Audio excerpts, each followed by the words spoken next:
Hello, everybody. You are listening to the Startup Secrets for Entrepreneurs, and I am your host, Shelby Olischlager. Our mission here is to help entrepreneurs make a difference and navigate the messy world of startup or relaunch. Join me today where we dig deep with our guests to give you the best concepts and strategies to fast track your business. Today, our special guest is Kevin McCarthy. Kevin is here with us, and as someone that is a leader of OnPurpose and purpose-driven movements, I just want to say, first of all, thank you so much for joining us, and tell us a little bit about what you do and who you are. Sure. It's pretty simple for me. What I discovered years ago as a business consultant and a business owner as well, was the importance of purpose. And this is in the 80s. So you got to put it in context here. I was way ahead of the curve. The importance of purpose, and then having the strategies and structures in place to align yourself and your organization to your purpose, so you're on your purpose rather than off your purpose. Mm-hmm. Yeah, exactly. It's so important. So to dive in a little bit more, tell us why we need this purpose and kind of what is purpose in your own definition. Yeah, well, first of all, why we need purpose is it's answering the question, why do I exist? Or why does my organization exist? Again, one of the fundamental pieces about the on-purpose approach is something I call the on-purpose principle, which is the purpose of the person aligned with the purpose of the organization. There's two different standards that are going on there. One is, as an individual, you know your purpose, and then two, as an organization, you know your purpose. And as an entrepreneur, your individual purpose, if it's a small startup, as most are here, then it can be one and the same. But if you have partners or a larger team, then your purpose of your organization may be different. So what happens is, when the purpose of the person is aligned with the purpose of the organization, that's where the natural energy and flow is. And basically, if that's not present, then everything else that you're about is either accommodating or manipulating to try to get people to engage or be energized about either working at your company or doing business with your company. Mm-hmm.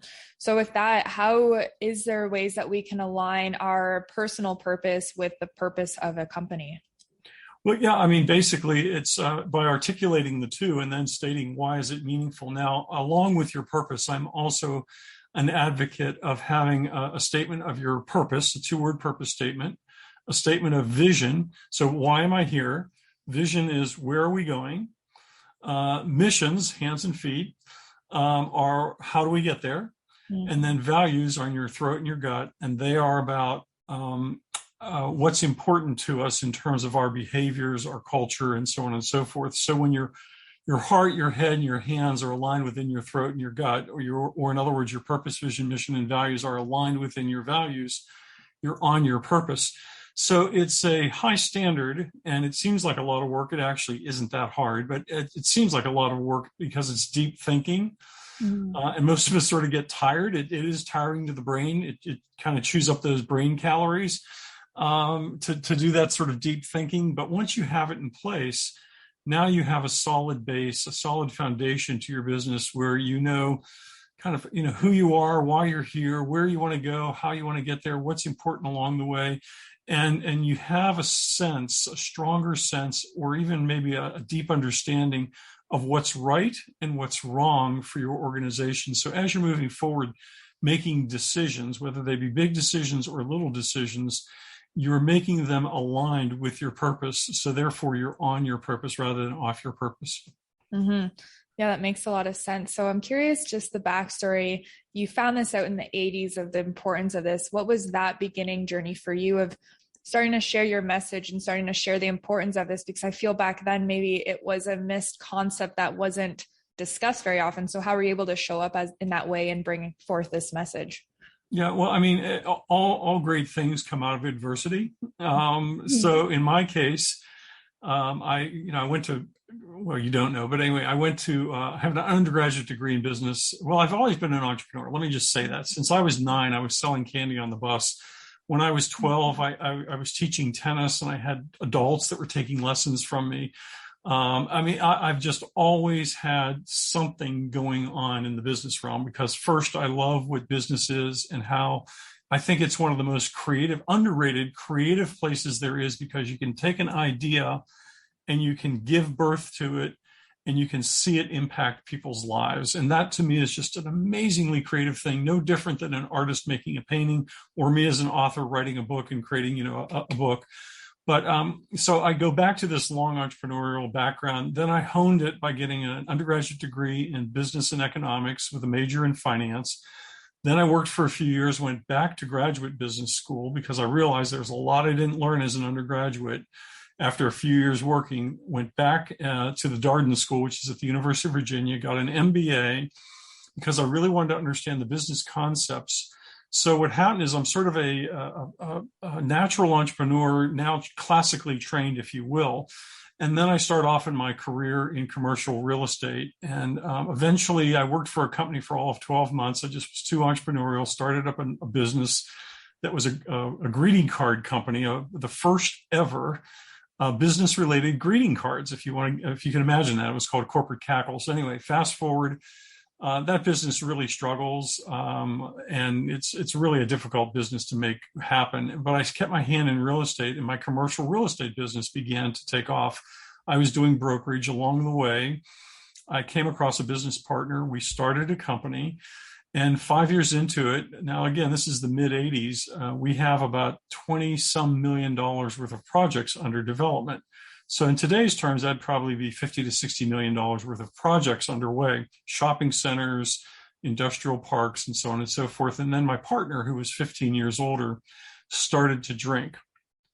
And he would come back from lunch, not so sober. And one of the things I've learned over the years is that when the booze goes in, the truth goes out. And so his character really shifted dramatically. Now, he was already a character in his own right, but whenever you add the booze into it, he just started doing all sorts of things. We got into all sorts of troubles. We had lawsuits out the gazoo because he was just doing bad stuff. We had financial partners, and basically the partnership blew up.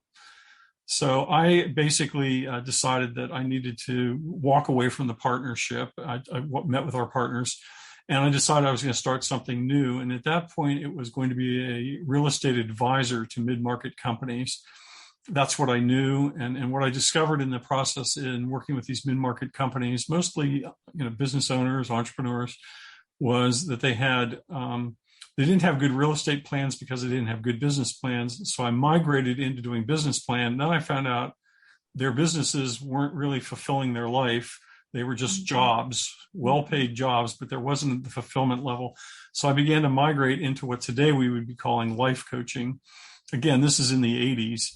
And then I developed this whole OnPurpose approach because I recognized that there was something missing in the business and personal development literature. And that was people would talk about your purpose, they would reference it, but nobody said how to find it. So I set out to understand first, what is purpose, and two, how to find it, and then how to put it to work. And that's what I've done since the late 80s, over these 30 plus years now of helping people do those things. Yeah. So can we talk a little bit about that? So what is the most common way that we can start now really finding in and honing in on our purpose? Well, without being a blatant plug, I actually have an online tool where people can go. It's called onpurpose.me. And at that site, it's taken 30 years of my work to distill it into a 3-minute exercise. Wow. And what happens is you go in, there's a fee that's arranged for it, there's a price you pay for it, but it includes a lot of different things. It includes a course that comes with it. It includes free group coaching sessions, and all these other benefits that are there with it. But basically what happens is you go in, and about 3 minutes later, you walk out with a 2-word purpose statement. And then if you want to refine it, there's that email course that comes along and teaches you how to refine it. And the reason I use 2-word purpose statements, and I also speak about purpose very differently, is that one, your purpose needs to be highly memorable. People that have these long sentences that they memorize, those are usually mission statements or vision statements, or an amalgamation of mission, vision, and values, but not purpose. Purpose is like spiritual DNA. It is. So this X and Y chromosome of an example of a 2-word purpose statement is like liberating greatness or awakening worth or igniting joy. And that's not what most people would think of as a purpose statement. But when you realize that the purpose has influence in every aspect of your life, not just your work. And again, a lot of people think they're trying to find their calling, their work, which is their vocation, as opposed to their purpose, which informs that work, or informs their marriage, or informs their friendships, or informs how they spend and invest their money, or how they care for themselves and their body and their health and their mental well-being. So purpose is a very important aspect because it's the golden thread that knits it all together for us. Mm-hmm. Yeah, that makes a lot of sense. And I think I think I need to check this out because I think having it in 2 words is very unique. And I'm very curious to know how that's going to play out for myself. And I think once you get that very simple clarity, it can go such a long ways as your reminder for how you approach life and you approach businesses. So now that you've been doing this for a while, has there been any sort of challenges that you faced for your own business of growing this message and sharing this mission of yours? What type of things have you faced that, that now looking back, you can learn? Well, having been at it for 30 years, first of all, it's really hard when you start with really introducing something to the world. Because at the time, as you mentioned earlier, nobody was talking about purpose in the 80s or even 90s, really, for that matter. So I was really swimming uphill. I still am in many ways, differently though. So back then I was I was like Johnny Appleseed, planting purpose all over the place. Mm-hmm. I wrote books. The OnPurpose Person, the OnPurpose Business Person are sort of the flagship series that talks about the person and the business side of life. And then in about 2000, the Purpose-Driven Life came out by Rick Warren. And what that did is that awakened people to purpose, but unfortunately it introduced the concept of purpose as really missions rather than purpose. And so at that point, the concept that I had been carefully crafting and communicating for, over a decade at that point, suddenly got washed over by a bigger brand and a bigger presence. They had a bigger budget too, which often happens to small business people. We just got wiped off the map in many ways. And now people, as even you were saying, being purpose-driven. Well, we're not purpose-driven, we're purpose-called. And it's a very different type of thing.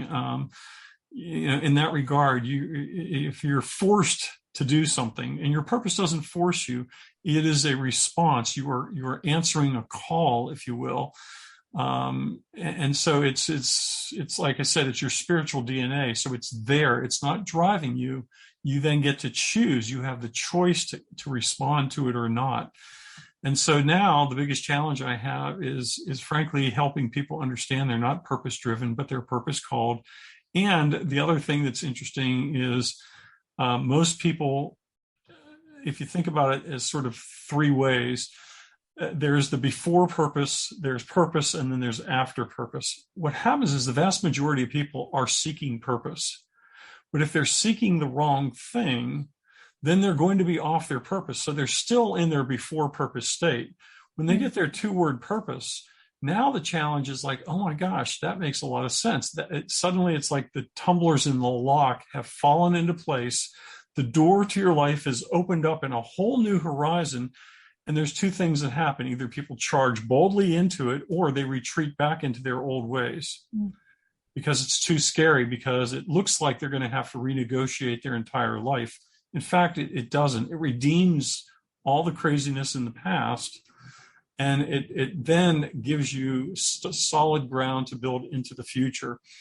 And so this before, the seeking before, and so many people looking for the wrong thing, then coming to that realization and then living into it, being on your purpose is really, and I've always been about what do you do after you find your purpose? It's being on your purpose. Where the vast majority of people are over here. So from a marketing point of view, it's a difficult place to play in. Mm-hmm. That makes a lot of sense of trying to share that message. Like people are scared to step into it because obviously the unknown, but it's like you're going to kind of get rid of all those things that are your life now that really don't align with your purpose, and it will make it a lot easier. And I feel that clarity, like I can see how that would make a lot of sense. So how has it been as far as your business goes with sharing this message? How are you able to retain clients and just to keep growing your messaging? Like, what does your business model really look like? Now, in the early days, the business model was I published books that were bestsellers. I mean, truly bestsellers. The OnPurpose Person has sold over 350,000 copies. Plus, it's been translated into 5 or 6 different languages. The OnPurpose Business Person hasn't had quite the same reach, but it's also done like 35,000, which is a legitimate bestseller. Usually a bestseller is 3,000 books or more, which seems like a low threshold, but it's a tough business. Mm-hmm. And so as a result, people used to just call me for either speaking, for consulting, coaching, or whatever it was that was going on. In recent years, now that the brand has been washed over and people are confused from my humble perspective, okay, of being at this for 30 some years and seeing the results of when people actually do know their purpose. Now the challenge is really much more of a traditional marketing need. Now, one of the things I realized too is that most people don't have a purpose problem. They don't perceive themselves as having a purpose problem. They have a sales problem. They have a turnover problem. They have finding good employees or team member problems. They have marriage issues. They have health issues. So they tend to go to where the immediate problem is, where typically purpose, I often describe it as it's hard having a deep message in a shallow world. So what happens is you have these immediate surface issues that are there. They're very real, and you want to fix them. You want to get right with them. So you do it's like having bugs on a plant and you scatter something around it, as opposed to saying, well, maybe there's something going on at the roots. And so purpose is at the root.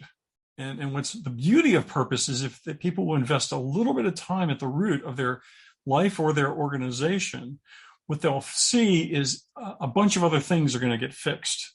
They just organically begin to work themselves out as you create the articulation of purpose, vision, mission, and values, and then put the strategies and structures in place to make it happen. And it takes time for that to occur because it has to work itself through the system. It's not like an Excel spreadsheet where we change one thing here and it just ripples all the way through. It just takes time. Mm-hmm. I like that analogy of just trying to solve a deep problem in a shallow water. And I think to me, it makes a lot of sense because it's like you're tackling almost like the symptom, but not the actual cause of the symptom. So you can try and do all these symptoms, but it's like you're not actually fixing the root problem, which you're saying is the purpose. And if we can, fix that, then everything else will naturally in time subside and will make a lot more sense. So with what you're doing now, I'm curious, what are your future goals with this company, and what's in a year, even so, like, what does that look like for you? Well, what's really fun for me is now that I have this onpurpose.me tool where people can go in and find their 2-word purpose statement. I mean, my heart is for people to know their purpose and to live their purpose out.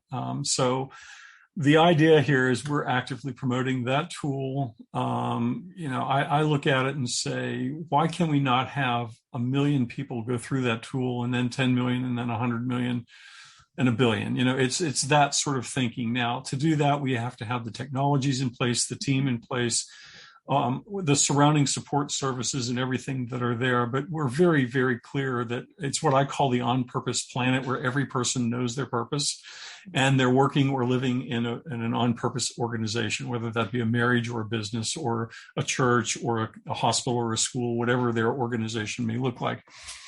So it's a big ask, if you will. It's probably bigger than my lifetime. But it's an aspiration that I hold on to, and that it continues to make me wake up every day motivated, excited, exploring, learning and earning, and growing as I just have this opportunity to visit with entrepreneurs. Entrepreneurs are really, for me, they're the change agents of the world. They're the nimble. They're I shouldn't say they, we're the nimble. We're the ones that can introduce these things.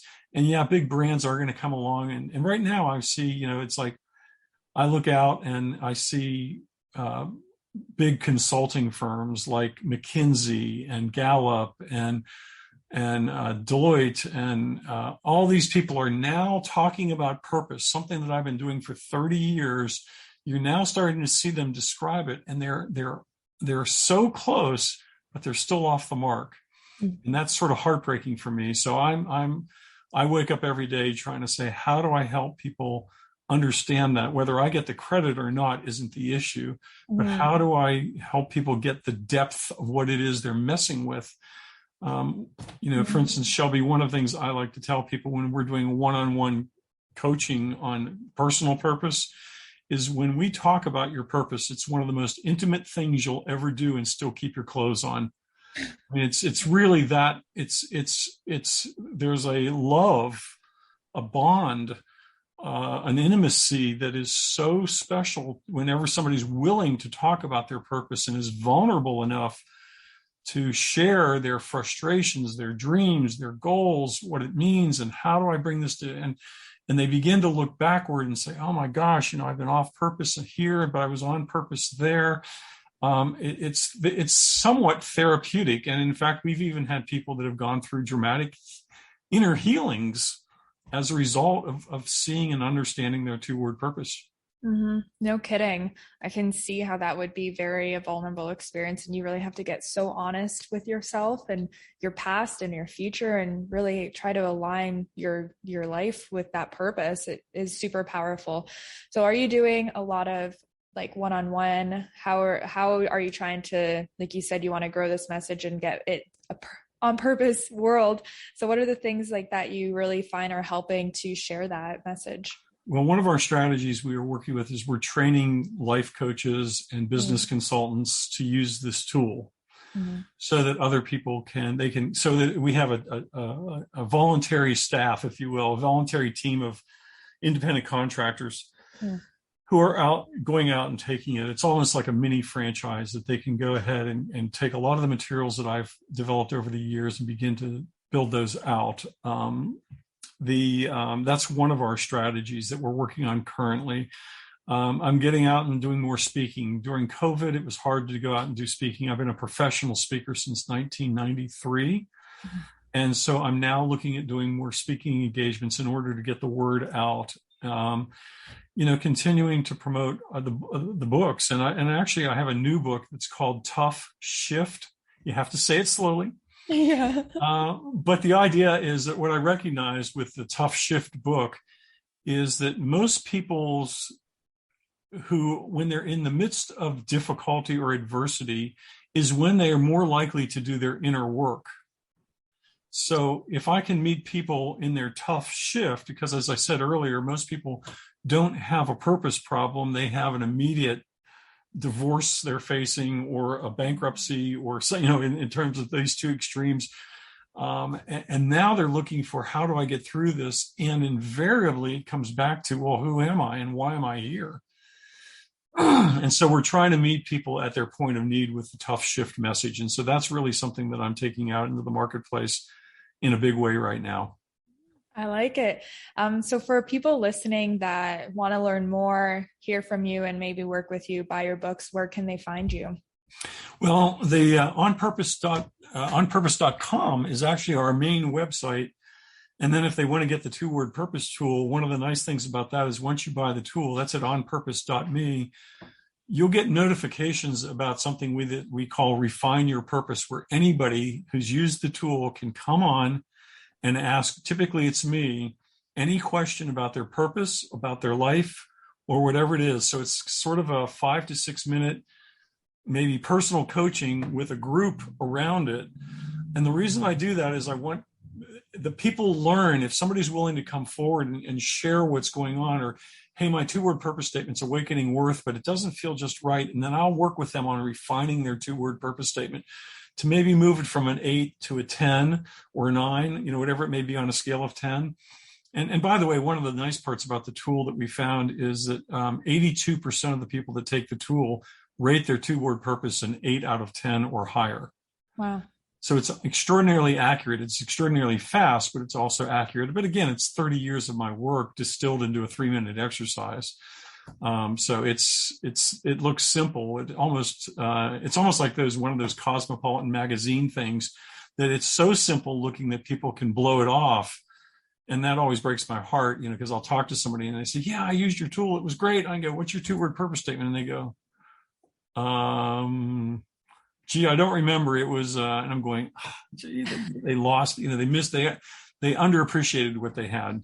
Right. So I take that responsibility to make sure that we're doing the education through the course that follows up, and then being able to come on and interact with it and solidify it for them a little bit better. Mm-hmm. That's a stewardship issue for me that I have. Yeah. Yeah. That's cool though. Like, just, I can feel that mission, and like you come from such an authentic, real place of really wanting to share this, and it really shows. And I always like to finish off these episodes with one final piece of advice. If there's something that you want to leave us listeners with thinking about, what would it be? It would be, pretty simply, find your purpose, and then clarify it, and then align your life and your work to your purpose, so you're on your purpose rather than off your purpose. It's the easier way to live. It takes a little bit of work, but that little bit of work will pay dividends for the rest of your life. I love it. I want to say thank you so much for joining us today. I definitely got a lot out of it, so I hope the listeners did as well. So thank you so much. Well, thanks, Shelby. Great job. I try. You do a great job. You're a good